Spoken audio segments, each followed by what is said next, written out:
From Tally to Cali, It's time to wake up. Wake up! Warchant.com is your ultimate Seminole sports source. and this is Wake Up Warchant, presented by Vitamin energy. The vitamins. Energy. Now here's Warchant.com's Aslan Hajavandi. and Corey Clark.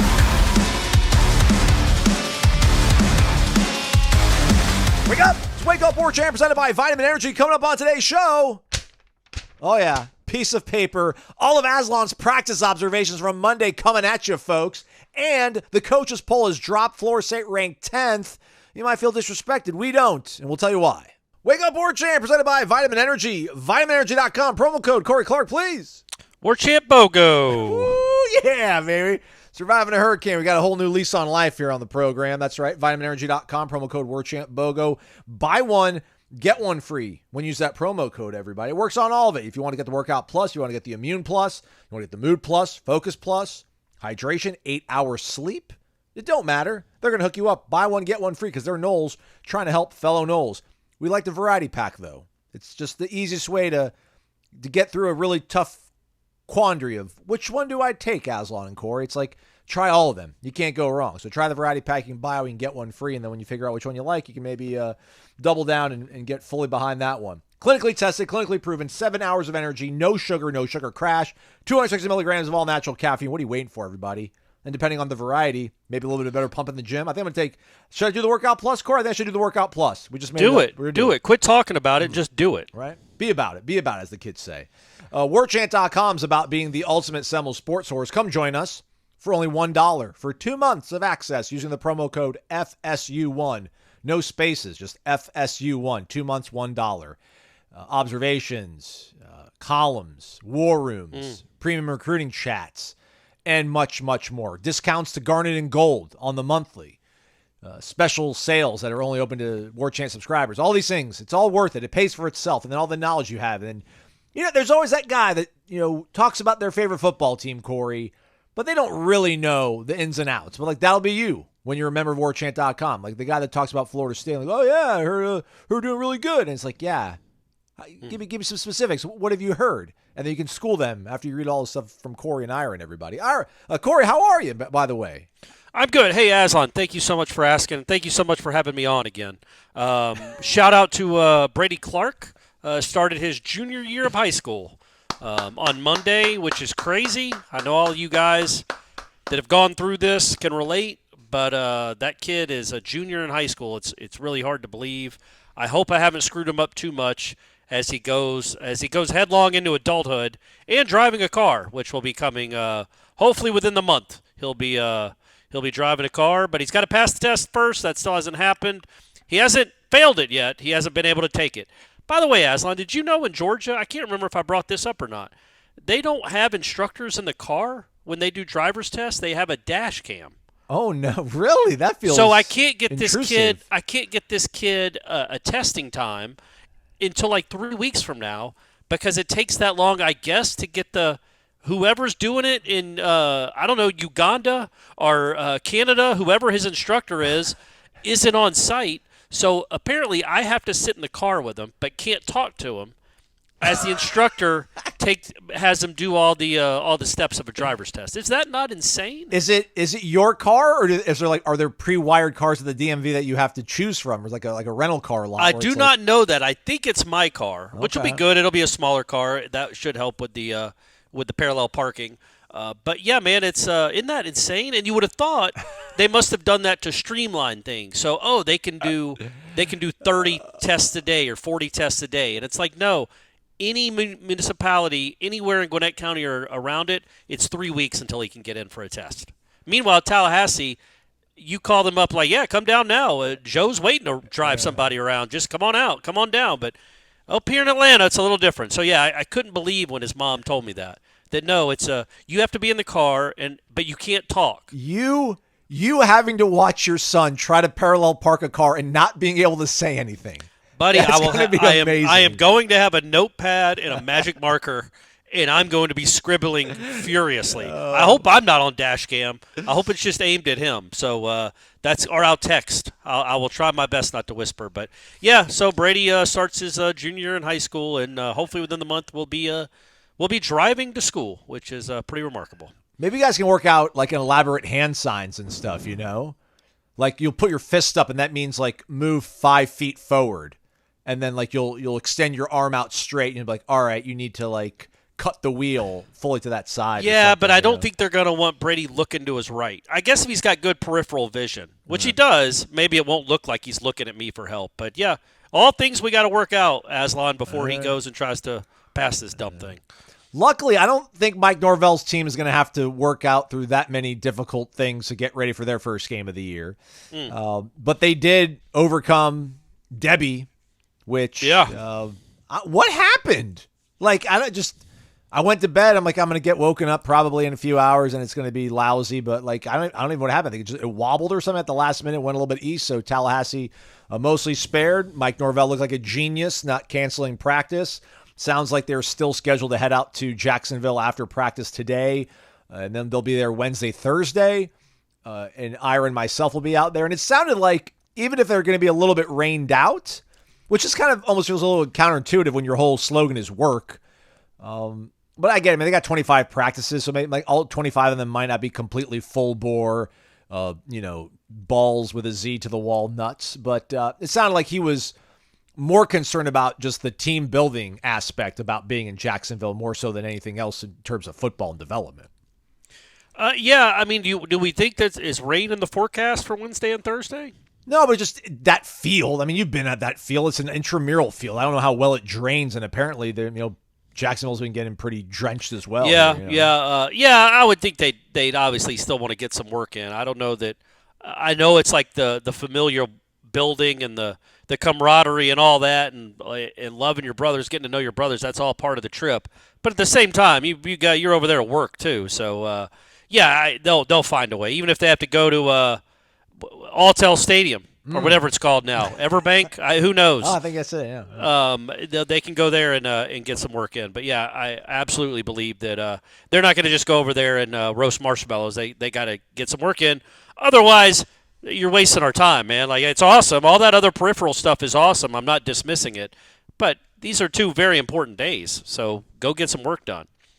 All right. With that said, then I was at most of practice on Monday. So I was not. I got out of town. Let like people know. Yeah. I'm lucky enough that some people have Cummins home generator backups for their homes. Yeah. Other people just buy a whole other house in another city, in another state. Well, and so I was going to come up on Tuesday anyway. I don't want people to think I was just jetting out. A storm's coming. Corey's going to leave. I mean, I have done that, and I will always do that. But in this instance, I was like, okay, I could stay. They're probably going to cancel practice. I was wrong about that. But, I'm supposed to go up there on Tuesday anyway. Well, you didn't say cancel. You said they're going to probably push it later into the day. Or maybe just cancel it. Yeah, push it somewhere else. But I was like, okay, well, I can stay around for maybe to watch a practice, probably have my power out for the entire day.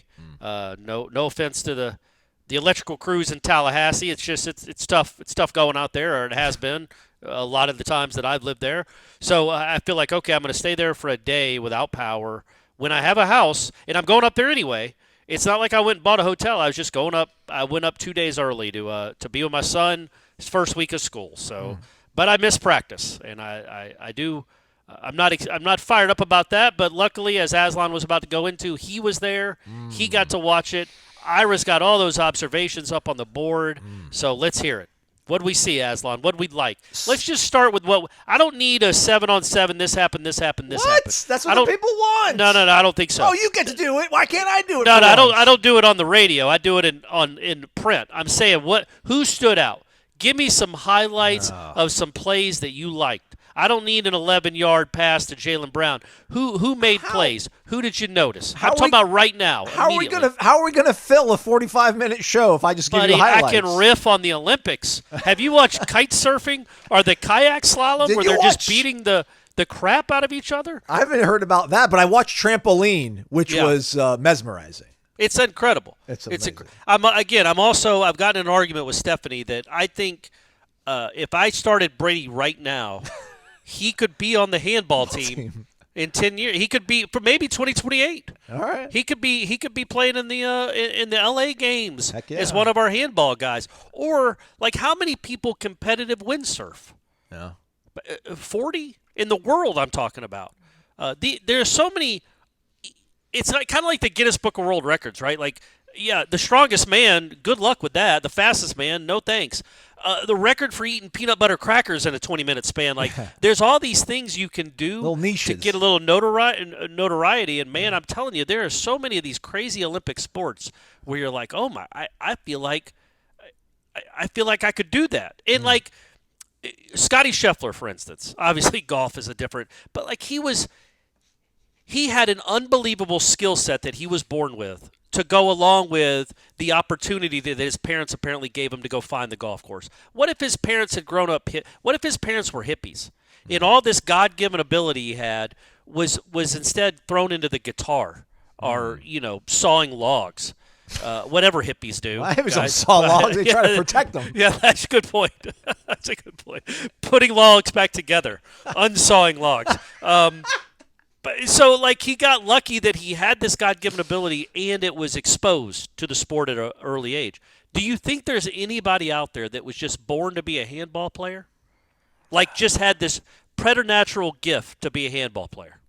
I don't think so. But maybe the people that were born to be highlight players and now have transitioned and become handball players. Yeah, I'd like them to get on the Olympic team, our team, the U.S. team, because we're not very good at that. Or apparently women's field hockey. We are. How? You would think, yeah, with the ACC. Yeah, just throw out the ACC All-Star team. That's all we do. But yeah, so anyway, so after we get through the practice report, we can talk about the Olympics. We can riff about the Olympics, buddy. Okay. I got a lot of thoughts, especially about that Noah Lyles 100-meter, all that stuff. But let's go ahead. Let's hear what you saw. Okay, so the boring, if you will, player. So there are two players of the day: defensive player of the day, offensive player of the day. Defensive player of the day was Shaheem Brown. I mean, Let's go. And I mean, boring isn't in kind of the way that Corey was talking about DJ doing all the right things, but this was a lot more flash. There's two moments in particular.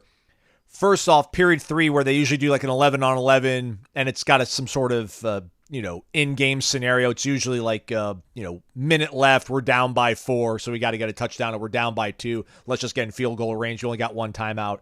I think they did pretty much overtime situation, Corey. I thought the ball was spotted on the 3, but I guess it's spotted on the 2, and then when the center grabs the ball, they usually drag it back like a half yard. So they did overtime in period 3, and it was 11-on-11, so you're trying to score from the 2-yard line. And this play design, again, we can't really break things down here, but the play design was so fantastic by Norvell and the offense.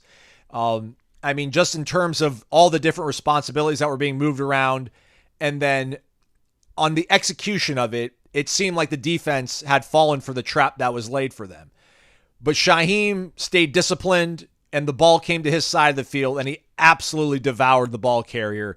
I don't even think they might have been a TFL. If not, they got back to the line of scrimmage at most. And it was just an absolute display of athleticism, football IQ, and then the intelligence of knowing the scheme of what Fuller and company want him to run. It was fantastic. And then towards the end of the day, we go to 11-on-11s. And this was a nice throw by DJ Uyunglele. I don't want to say it was like Kyle Hamilton-esque when we think about that interception in 21 against Notre Dame in the opener where Jordan's got the whole third of the field to throw to, and somehow Kyle Hamilton tracks it down by the grace of the gifts given to him by the Almighty to get an interception. But the way this ball was placed in the boundary, it was one of those throws where it's like, there's nothing can go wrong here if you're DJ Uyunglele. You're either going to throw a completion or, you're probably going to get a pass interference because the way that the route is designed and everything, you're totally on the up and up on the offense. Somehow Shaheem breaks on this pass, gets in front of it, and bats it down for a PBU, and it made no sense. It's like he almost teleported from one spot of the field to the next spot of the field to bat the ball away. So for that alone, those two huge plays, and then just his consistency throughout it, I got Shaheem as my player of the day defensively. Honorable mentions, Edwin Joseph, I had with 2 PBUs. We spoke to him after practice, so that's always a good sign when your coaching staff puts you in front of the microphone after a practice. And remember, just reminding people, he had interceptions in the practice on Friday and then the scrimmage on Saturday. Yep. And then Omarion Cooper, I thought, had a pretty decent day. And it might have been if we have the Scott Van Pelt show and I was a producer and SVP's like, I need my best thing I saw today. They were doing their period 6-7 work where they're doing pass pro with the linebackers and the running backs picking up blitzes, and then meanwhile the receivers and the defensive backs are kind of doing perimeter blocking stuff, Corey, where they're running pretty much just wide receiver screen plays, and the receivers need to do a good job of locking up and blocking downfield. Like Omarion did a really good job of maintaining leverage and pretty much blowing up the play. And Adam Fuller must have sprinted 40 yards from one corner of the field to the opposite corner to go after Omarion Cooper to tell him how good of a job he did. And literally jumps into Omarion's arms, like one of those coming back from the military videos that you see on YouTube that make you choke up a little bit. And the funny thing was Duke Cooper bear hugs him in response and kind of wrenches his back up a little bit. I can't even describe it, almost like what a chiropractor would do to you. And then Fuller winced, and I don't know if he was wincing playfully or he's I'm too old to be doing this sort of stuff. Yeah. But to see because Omarion's kind of had an uneven start, I would say, to camp, but it's just probably about getting back in the swing of the terminology they use in this scheme. And then also, listen, he didn't play a whole lot of safety here, right? He predominantly played cornerback, had one spring of safety, and then decided he wanted to go to Boulder, and now he's back. So that was good to see from him. And then later on in the day, in an 11-on-11 situation, he did a very similar play where he kind of blew up and kind of kept contained on an outside pass play that went for really no sort of gain. So he was my defensive sort of, bronze medalist if we're going to keep our Olympic stuff going. Silver to Edwin Joseph, and we'll give gold to Shaheem. Offensively, and I'm a little bit hesitant to say his name because his name was mentioned at the scrimmage, and you mentioned it in the scrimmage wrap-up on yesterday's show, Corey. We're not at scrimmage. We don't know who they're going up against. But when you're talking about certain freshmen, we can safely assume that they're not going up against Azareye'h Thomas if you're a wide receiver. If you're an offensive lineman, you're probably not going up against Joshua Farmer. And in these sort of situations in the day, this true freshman was not going up against guys that you're probably counting on day one or fourth quarter against Miami or Clemson. All that said, Elijah Moore. Okay. 2 in a row, huh? Absolutely mossed the dude. And I'm not even going to say his name, but he's actually not a freshman, this guy that he mossed. He's on scholarship, but he's my guy. I don't want to say his name. I don't want to hurt his feelings. But absolutely mossed him on one-on-ones when they were going into the red zone. Or it was goal line. The ball was spotted inside the 7-yard line or whatever. They were going back and forth, but absolutely mossed this guy. And he let him know about it too, which was kind of cool. But it was classy though. It wasn't too emasculating, but it was, I got to let you know what I just did to you, and I got to let everybody else in the vicinity know as well. So he had one of those, and then an 11-on-11s from Luke Kromenhoek, if I'm not mistaken here, as I'm trying to look at my notes here, because I was going to I'm going to go through all this in chronological order, but now I'm having to shift through my notes to fit into Corey's parameters. But no, it was my bad. It was Brock Glenn, and absolute quintessential shoestring catch, Corey. Shoestring catch on a ball that was underthrown, coming back to it. Fingertip. I don't even know how he came up with the catch, Elijah Moore, but he did. Those are 2 huge plays in big moments. I mean, you're red zone 1-on-1. You got to come down with the ball here and score a touchdown. They're doing 11-on-11s, and that was going to be a first down, and it sure was. So I would say Elijah Moore was my standout on the offense. And I don't really have any silver or bronze medalists because I don't think the offense really did all that great on Monday. But I'm not bummed about it. We're getting to the point, though, Corey, we'll give them the rest of the week. But after this, we need to have, maybe 3 days out of the week where the offense gets the better of the defense at some point here, yes? I don't know. You say that, but again, it's not like they're going up against the Georgia Tech defense. They're going up against the Florida State defense, meaning if the offense isn't doing well, then there's a reason for that, most likely. Yeah. And it's that you've got a good defense on the other side. And again, you'd rather have that than the – I've always said this. I know we want to have huge 80-yard touchdowns, 2 or 3 every practice, but you always want your defense to be ahead of your offense right now. You'd rather have a you'd rather have a great defense and a great offense, I think. That still holds true. But I do think that if maybe the defense is just really good, that's also a possibility, actually a probability, that it's a good defense that they're going up against. It's really cool to hear Shaheem.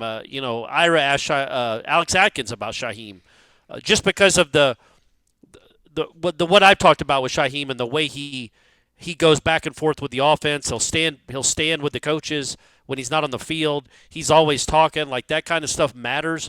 And Atkins was like, yeah, he goes, he talks all the time. He started laughing, but he goes, it's always in a team sense. Like, it's never just individualistic. It's always it always seems to be about the team, and he's always talked since he got here, which I remember that in 2021 he was talking a ton. That's just who he is, but he backs it up.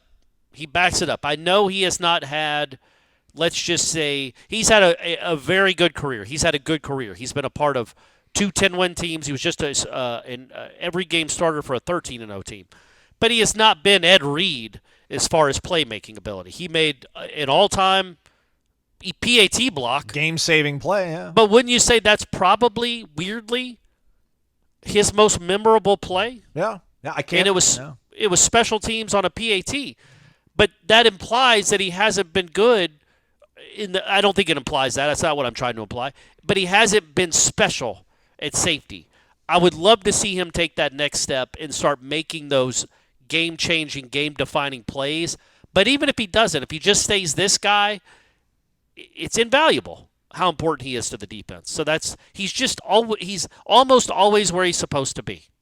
He just is. Like I said, he's a coach out there, man. And he's such a big personality, and it's so good to have those guys on your football team. Yeah, back to the whole, does the offense need to at some point kind of overtake and assert dominance over the defense? And they'll have their moments in a practice, and they have their days where they win out. I hope we see a little bit more of those. But it is kind of worth thinking about, though, Corey, right? I don't know if elite is the right word to use, but when we think about a kind of provisional starting front four for this defense, we feel that piece by piece. You think about Peyton, you think about Farmer, you think about Darrell Jackson, you think about Marvin Jones Jr., and each of those guys in their own right, maybe not elite, but we could say like all-conference caliber, right? Like at least like a third-team all-conference caliber guy, right? Yeah. Linebacker, maybe not right now. Maybe DJ Lundy, but maybe let's just gloss over the linebackers and not give them respect. Sorry.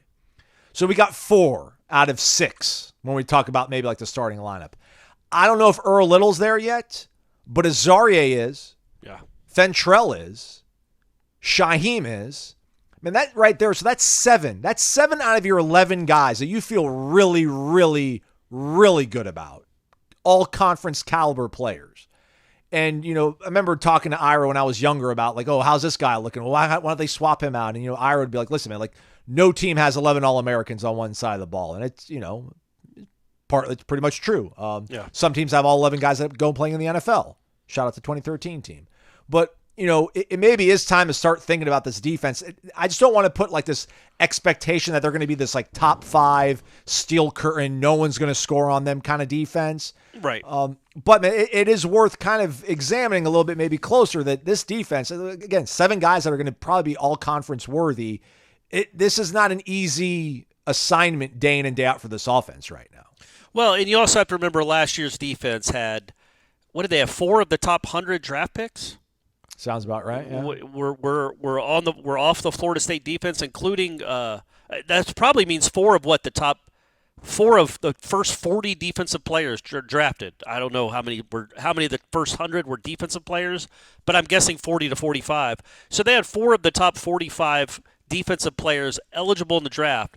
We're on the Florida State defense last year. That doesn't include your 2 linebackers. It also doesn't include Azarie Thomas and Fentrell Cypress and Shaheem Brown. Like, that was a great, great defense at the end of last. Once Fisk turned into the monster, that was as good a defense as there was in the country. It was probably the best defense in the country, honestly. I saw what Alabama did to Georgia. And I know Georgia had injuries, but those were on offense. Like, Alabama did pretty well against that Georgia defense. So, anyway, Florida State was at least in the conversation as having the best defense in the country. That won't be the case this year. But you look at those 4 defensive linemen you named, Aslan. Would you be surprised if all 4 of them are in the NFL? Oh, no, not at all. No, I feel like they're all draft picks. I'd be more surprised if they weren't. Right, and then I also throw Lola Hay into that mix. Yep. I think Lola Hay is an NFL draft pick. So now you've got, in my opinion, 5 NFL defensive linemen. Now, you have to understand, folks, when I say that, there's a difference between being a 5th-round defensive lineman drafted and Jared Verse. Mm-hmm. Like they're not all the same, right? So, Patrick Payton's probably not going to be drafted as high as Jared Verse. I don't think Marvin Jones will either, but we don't know. But that said, you have 5 defensive linemen probably that we think, at least right now in August, that are NFL draft picks. And then you also have Azarie and Cypress, who we think will be NFL draft picks, and Shaheem Brown will be an NFL draft pick. So that alone, you're kind of looking at 8 NFL players on that defense. That's just what we know. That doesn't include the young guys that will grow into to those roles. And like Aslan said, we don't know about Earl Little. Earl Little might be a guy. The linebackers, Blake Nicholson might be winning a Butkus 2 years from now. We literally have no idea what their ceilings are. So I do think that when you talk about not being a steel curtain, completely agree.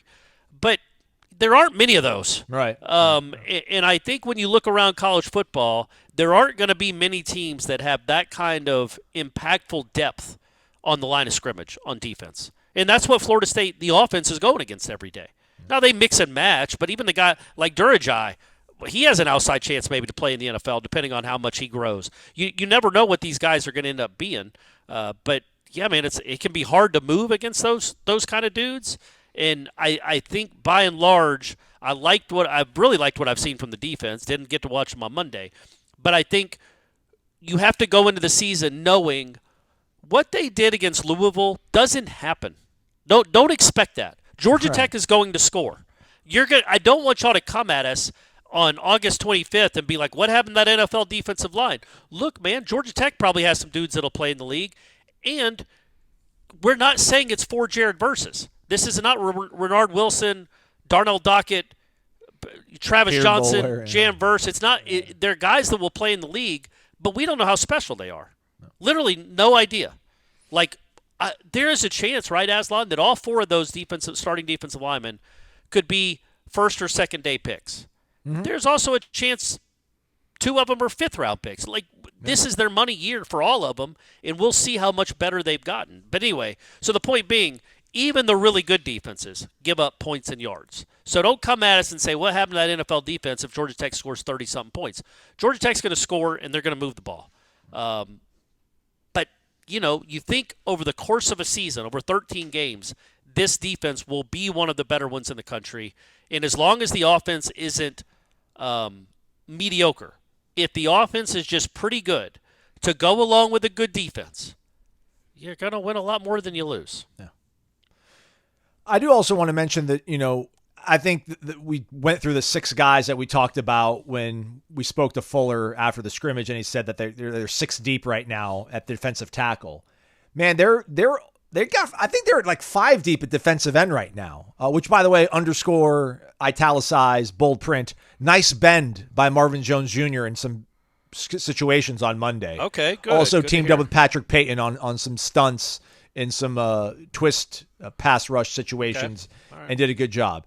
But, I think obviously you like Payton, you like Marvin Jones Jr., then you got Lola Hea. Byron Turner had a good day on Monday. I think Byron Turner's, he's good. He's good. And, man, Aaron Hesser's a player. Like, Aaron Hesser's a legitimate player for them, too. So, I mean, they've got depth across that defensive line. So don't think it's just merely the guys on the interior.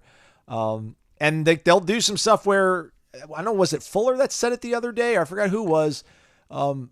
Was talking about, like, listen, there was I think Randy Shannon was like, we're going to put the best players on the field. There was moments where Fisk would line up in defensive end because for that certain package, he was the best guy to be on the end for that. So, I mean, they've got so many combinations of guys they can line up in their front that it's a huge luxury that no one else is going to have, and no one else is going up against in practice every day. So it's like back to that thing where I'm sure, like, everybody at Georgia Tech's like, man, we look so much better this year. Like, we're going to be awesome. Like, no one's working harder than us right now. And it's like, yeah, man, but you're not going up against these guys, that you're going to be going up against in Dublin. So feels good. Feels real good. All right, good to hear, man. Good to hear. It's it's fun to cover a team that it matters again. I don't know if we haven't talked. I know we haven't talked about it.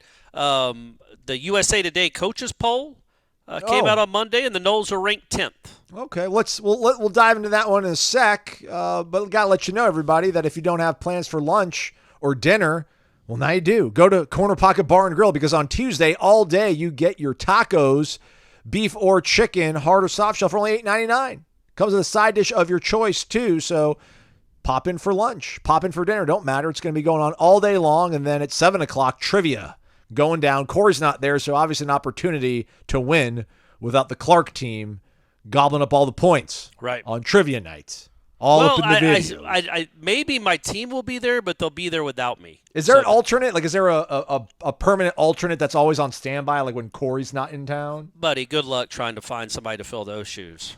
Am I right? No. Well, I know, but it's no like chance. That person knows that their station in life is merely to be the alternate when you're not in town. You know who played a couple of times when I wasn't, or at least one time when I wasn't in town, was Ben Spicer. Hey, B-Spice. And he actually helped. There was a couple of sports questions that the other crew wouldn't have known that he knew immediately. So yeah, he held his own, did his part. So maybe if I'm not there and they decide to play, old B Spice will be in the house on Tuesday night. Nice, liking it.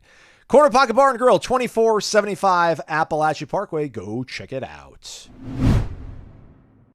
All right, I got it in front of me now, Corey. So the coaches poll came out. What do you think about that? I mean, should I let people know who's ahead of Florida State? I guess that's like the first natural sort of question. So Florida State, as Corey said, is number 10. Ahead of them is Penn State, followed by Michigan at 8, Notre Dame 7th, Ole Miss 6th, Alabama, Texas, Oregon 5-4-3. Georgia's number 1, Ohio State's number 2. Yeah.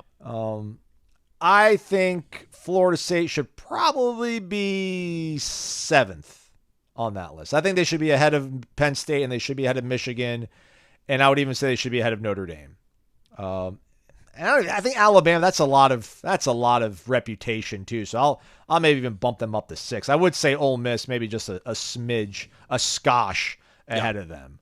It's hard though, right? Because Florida State did lose a ton. I don't know if there's another offense, Michigan, I guess. Yes. That lost as much production as Florida State did.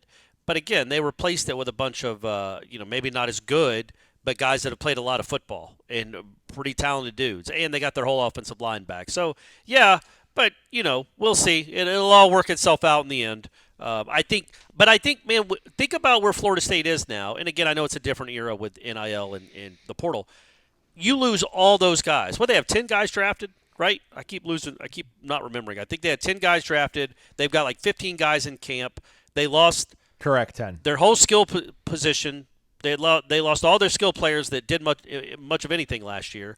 And then they lost their 4 highest picks, I think were, 4 of the 5 were defensive players. Anyway, who am I talking to? You guys know who they lost. But anyway, that they lose all that talent, and now they're at a place where, much like Alabama and Michigan, they're kind of ranked on reputation. Like 10 is nothing to sneeze at, right? Yeah. The top 10 in the country with very little returning offensive production. That's cool to see, man. That's where you hope they are for the long haul, is next year. No matter how this season turns out, they're a top 10 team again in the preseason. That's when you know you're stacking on good years and you become part of the national consciousness, which they clearly have. Yeah, no, that is a really good point, because when you think about it, as much as we keep talking up guys like Azarie and Shaheem and Farmer and Jackson, I mean, these are not household names to a large degree. They weren't recruited. Maybe they weren't 5-star guys coming out of high school. I know Azarie was a high 4-star. But, I mean, the fact that you have those guys and offensively, I guess a lot of that's got to be reputational based on what Norvell did with Jordan Travis, and I guess maybe the growth that DJ did last year. And you're like, all right, this guy will probably figure out a way to still crank out an offense, because like Roydell's is not a well-known name. Obviously, the receivers, we've talked about their lapses here and there, and they had some of that on Monday, unfortunately. But I mean, the offensive line's really solid, but I don't know how many people are really paying attention to offensive lines. We would hope the coaches would, but I don't know how many of them really are totally dialed into the fact that Florida State's got like 5 really good offensive linemen. They've got 8 guys that can rotate in there. So that's really cool. I mean, because again, like Michigan just won the national title and they lost all that, and they're only like 2 spots ahead of you. Well, and also think about last year. I think Florida State started out the season 8th.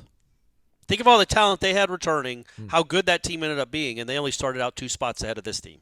So, yeah, it's obviously, like I said, Florida State is back in its rightful spot where it is expected that they are a top 10 team.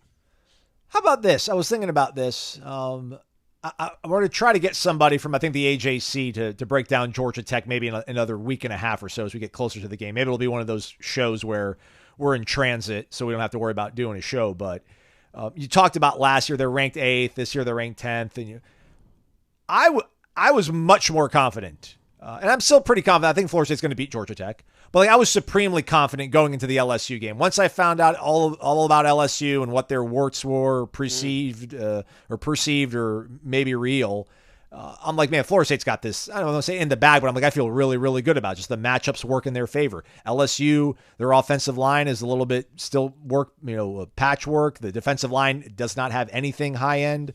The cornerbacks and secondary have been a problem all preseason. I love this matchup.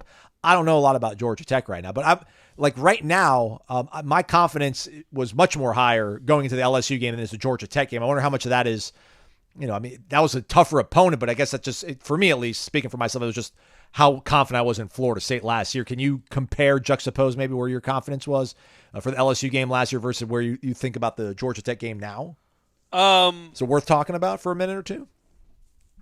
Yeah, I think I'm more confident this year. Okay. I think I did think Florida State was going to win because I thought Florida State I thought people thought the 2022 game was like Florida State luckily won that game on a missed PAT, and it's like, nah, man, they were the better team for 59 minutes. So yeah, I guess I was confident for that game too. I didn't expect it to play out quite like that. I think the difference, man, is going into last season. I truly did think if they've got Jordan Travis, they're going to win. I thought Jordan Travis. I'm sure I said it in August that I think Florida State had an advantage at quarterback. Now it turned out the guy for LSU ended up being pretty good. Don't know if y'all followed them after the Florida State game, but he did some things after that, after Orlando. But in that game, Jordan Travis was better. And so, I just thought that's one thing you don't really have this year, not yet. The earned trust of the quarterback to think, okay, if it's a close game in the fourth quarter, he's going to make the plays to win the game. And you just don't have that yet. It can get there, clearly. And as I've said, I don't want y'all to think I'm speaking in code like I've seen DJ and he's been awful. It has not been that at all. He's looked quite, like I said last week, he's looked a lot like Jordan Travis in practice. Really good at taking the short stuff, not any horrible mistakes typically.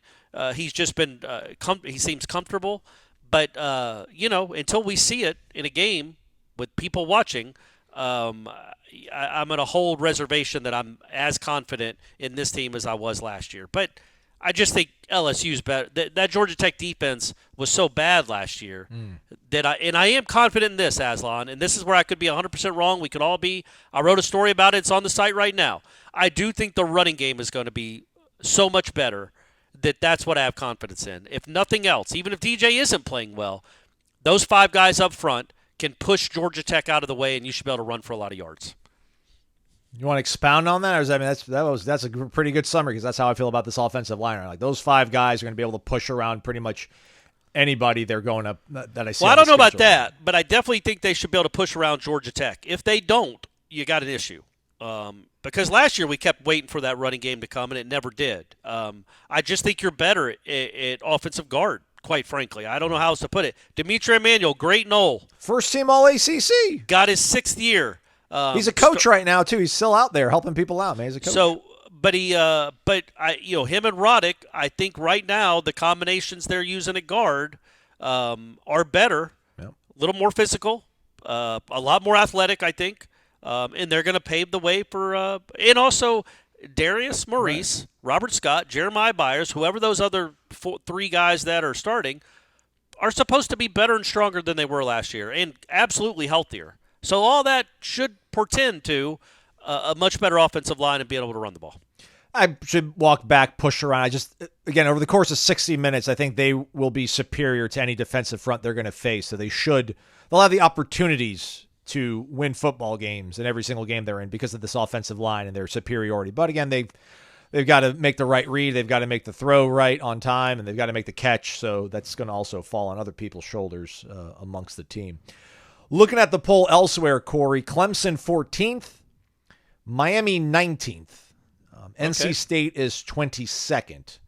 So those are the ACC representatives and some of your ACC foes. Otherwise, Notre Dame, they're ranked ahead of you. So pretty manageable schedule because that's only 3 teams on your slate that are ranked.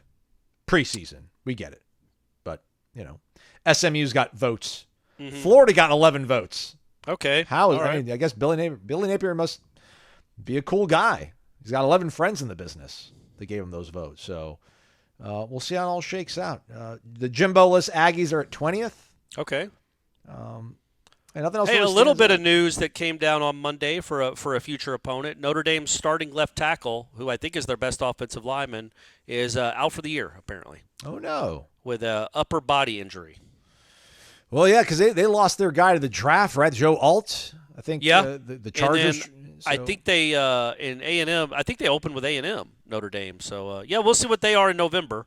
But yeah, right now they look like they're going to be a pretty good team. But that's a big loss, man. That's the equivalent of losing Darius Washington. Except I don't know that Notre Dame has as much. They don't have probably a Robert Scott that's played 100 games of college football backing up or being a potential left tackle if Darius does go down. So that's a big loss for the Irish. I trust that Notre Dame still has a guy that can step in, though, right? It is Notre Dame.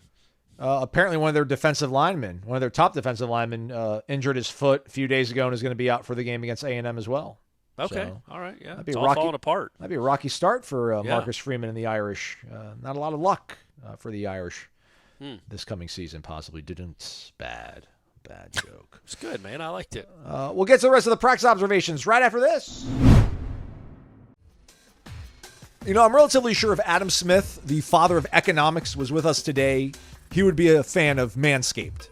Smith, as you all remember, argued things like the invisible hand and, more importantly, specialization, saying that companies are going to grow, hires are going to be made, and they should have defined roles and specialize in one skill. So yeah, you've got some clippers, but they have a role. Manscaped has a more specialized place in a man's grooming arsenal. Some might say a more delicate role, one involving the moneymaker, to bring it back to Adam Smith and economics. How about the Lawnmower 5.0 Ultra? It features skin-safe blades and a cordless design, which is kind of clutch. So get 20% off and free shipping with the code WARCHANT at manscaped.com. 20% discount, free shipping. Manscaped.com. Be him and trim. All right, let's empty out the notebook here a little bit, Corey. I didn't want to point out when I was talking about Byron Turner and talking about Earl Little and Azaria Thomas and all the talent they have. It was a cool play during 11-on-11 where it was actually Earl Little seeing something and telling Azaria to make an adjustment pre-snap, which Azaria did, and then that, by virtue of that move, Earl's vision, Earl's intelligence, and being able to properly communicate it to Azaria, and then Azaria's physical talent to perform his assignment correctly, that opened up the opportunity for Byron Turner to come through and have a PBU and knock a ball down at the line of scrimmage. So that was cool to see. All right. Okay. And also, we don't have to try to fill the show up here too much, but it's one of those things where it's kind of like hard to, quantify. So I try to kind of steer away from it, and we've touched on it every now and then because it keeps happening every year, man. But like the continuity they have on this coaching staff, just how valuable that is. I almost want to go back and look at everybody else's staff that they're going up against this year. I know Georgia Tech's going to be breaking in a new defensive coordinator this year, so he might be able to work a miracle, but it might take until November for this defense to look as good as they hope it can possibly be. But there was like a moment where after a certain play, I don't know if it was 7-on-7 or what, but like Fuller looks at Surtain and they give each other, they gesticulate and do these motions, and they're both like, yep, thumbs up, and then they point at something else and they do another motion, and they're like, thumbs up, like, yep, good. Like 4 seconds, but they probably communicated, loads and loads of data and information without having to like stop practice and make a note and be like, all right, I need to follow up and talk to you about this after practice. They don't ever do that, by the way. No. They don't ever stop practice. No. Like it just goes. Like you learn or you get off the field, but they don't.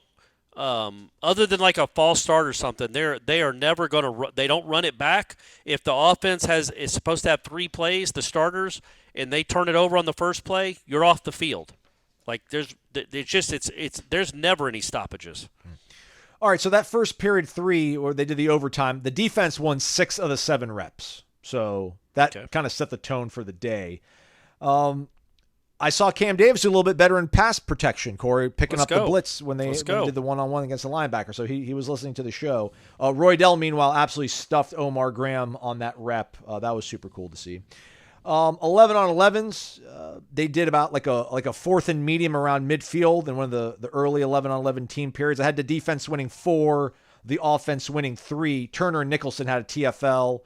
Morlock, Amari Williams, and Jalen Lucas all were part of wins for the offense. Jaden Parrish had a forced fumble on a play that was going to come back anyways because the offense had a procedure, which there's about 2 of those on Monday. Didn't like seeing that. But Jaden Parrish, linebacker, freshman, shout out to him for forcing the fumble, and he recovered it himself. Kicking controversy? Question mark? The ball was on the 20. It was the pride period, and Fitz missed his first one. I don't know if it was centered up or it was on the right hash, but it was he missed that one. Actually, I'm sorry. He made that one. I apologize. First one was either it was the center of the field or it was on the right hash. He made that. The ball was on the 20. The second field goal was on the left hash, and it was wide left. Meanwhile, Jake Weinberg hit both of his field goals, ladies and gentlemen. Okay. But I did like how Norvell pointed out, because we don't get to see like the absolute last period of practice. They do like a game-winning field goal, I guess, to end some practices. And apparently Fitz told coach, like, let's take this outside. Take it outside. I want to kick in the weather and the rain and the wind, which this is probably like a quintessential, this Monday was probably a quintessential Ireland August day. So it was kind of maybe good for them to get some of that work in. So Fitzgerald did close out the day strong, kicking that game-winning field goal. One-on-ones, Malik Benson with a huge connection from DJ. I'm not going to say it was going to be an 80-yard touchdown, because how many times has Florida State had an 80-yard touchdown pass in a game? But in the one-on-one situation, Malik Benson beat his guy, and it was like over 30 yards, air yards in the air. So you can maybe connect the dot or two. Charles Lesser had an interception. Okay. In one-on-ones? In one-on-ones. All right. Those are rare. Yeah. B.J. Gibson from Luke Kromenhoek, very similar route concept success with what Malik and DJ were able to do. Luke and B.J. Gibson hooked up on. Cool moment where Camden Fryer got open. I didn't pay attention to the full play, but I saw Camden Fryer make it, and I looked up, and he caught the ball, and Dugans was happy with him.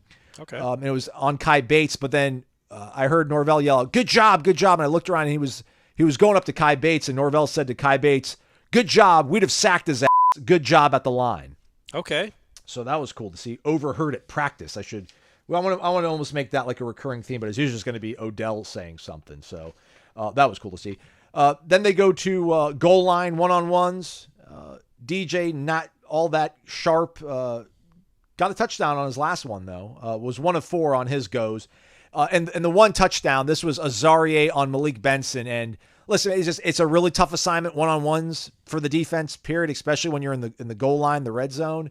But like Azarie read it so well. Like he read the route and kind of baited DJ to make the throw to Malik, like created this false sense of like, oh yeah, he's open, but I'm going to close on it the absolute last second. I'm going to knock it away. And he was just a tick off a PBU. Okay. But it was a touchdown, though. It was Malik Benson. So, like, I don't want to dog Azarie at all. I thought he played the ball absolutely perfect. But maybe not perfect, because the throw and catch were made. So that was a good connection between DJ and Malik Benson. Elijah Moore, that was the period where he absolutely mossed a dude. And then Ricky Knight was lined up on Jalen Lucas. And, man, Ricky Knight was like, all right, man, go do all your stuff. Go do all your shimmy. I'm not going to bite on any of it. And he was in phase and stayed patient the whole time. But on the absolute last break of the route, he loses his footing, Ricky Knight, and Jalen Lucas gets open for a touchdown. And Surtain was smiling and looked at him and said, hey, man, keep your feet. And that's a pick. So that's how things went on one-on-one. 7-on-7s, that might have been the best period of the day for the offense. They started off really strong, but the defense kind of firmed up later in that period. Otherwise, Tomiwa, Grady Kelly, good reps using their power and pass rush. As we mentioned, Patrick Payton and Marvin Jones Jr. teamed up to get home on a twist. 11-on-11s, the defense won most of the opening set by DJ and that offense. Nice disruption there by Grady Kelly and Daryl Jackson. Earl Little had a PBU.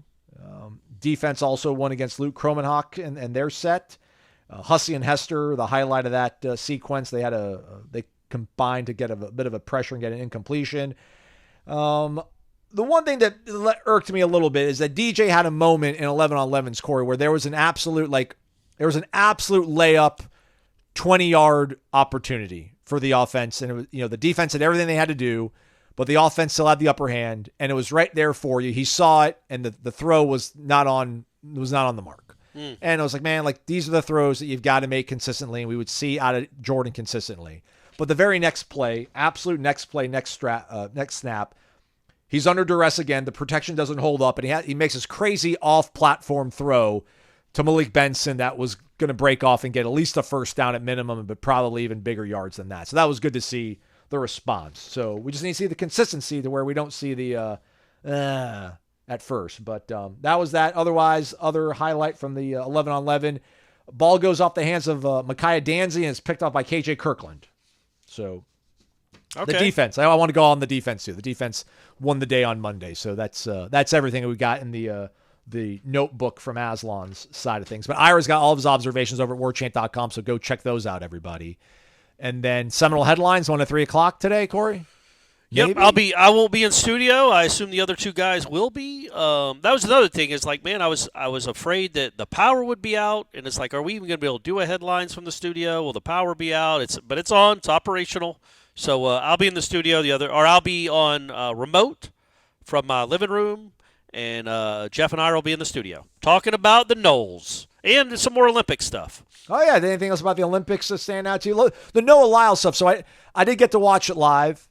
But I was watching the Eurosport version, like the European, like British broadcast, and I think they gave it to the Jamaican guy for a few minutes before they changed course. But at least they were telling us like the Jamaican guy won, so like we got bad information. But I guess sometimes bad information is better than indecision. No, I disagree, and I think you might have listened to because the main announcer for NBC for track is British. All right. So you might have heard. You might have heard him, and it's like my point. I tweeted about it. It was an unbelievable race, unbelievable. Like it's crazy that a guy. There's a picture on the internet going around where it says, "Okay, this guy did gold medal here, didn't medal here," and they're literally right next to each other. It's incredible. But like, how can you watch that race and say Jamaica did it? Like how can you see it in real time? Because when I was watching it, me and Stephanie were watching it, we're screaming like, I got him. And now obviously we didn't know either. It's not like my naked eye can perceive whatever that was, 4 1,000ths of a second any better. But it looked like Lyles had got him. And then immediately he says Jamaica has done it. And then Otto Bolden, who's very good, by the way, the color analyst, who lost to Michael Johnson in the famous 200-meter gold medal race in Atlanta in '96, finished second or third in that race. Were you there? I was there for the 200. It was unbelievable. Gosh, it was the same night that Dan O'Brien won the decathlon. Remember him? What a bounce back. Yeah, that was awesome. So I think he set a record that. I mean, it was pretty. I mean, I didn't know what I was watching, but he was a pretty good athlete, it looked like. But, yeah, I was there for the Michael Johnson thing. I was right behind, like, the starting blocks. It was incredible. The atmosphere, the electricity, it's hard to compare to anything else I've ever been to.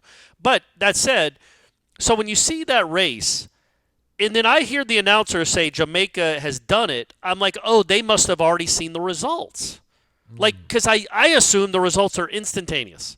Like, as soon as they're done, it flashes on their screen, the times and everything. So I assume he sees that Jamaica has won. I'm like, what? Yeah, because on the track, the Jamaican sprinter's looking up. He's like, come on, man. Come on. Yeah, I know. Impatient. And so I'm like, well, what is he looking at?